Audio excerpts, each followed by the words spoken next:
انگلستان آنے کے بعد چند سال پہلے مجھے ایک بات سے حیرت ہوئی کہ ایک دفعہ بہت بڑی بڑی خبریں اخباروں میں شائع ہوئیں کہ فرانس کے ایک نوبل laureate جو فزکس میں یا کسی اور مضمون میں، ہاں اس میں غالباً بایو کیمسٹری میں،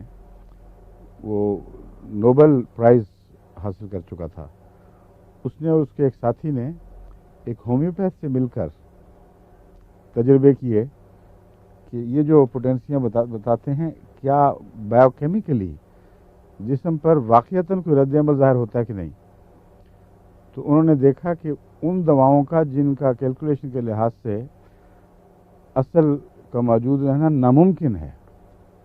ان کا اثر رد عمل بالکل وہی ہوا جو اس ہومیوپیتھ نے ان کو بتایا تھا کہ یہ ہونا چاہیے.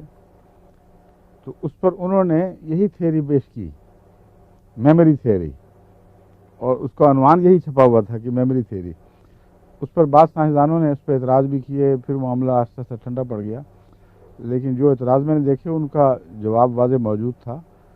کیونکہ انہوں نے اپنی طرف سے کسی مریض پر اس کو دہرایا جس کی وہ رد عمل نہیں ہوا بعضوں پہ.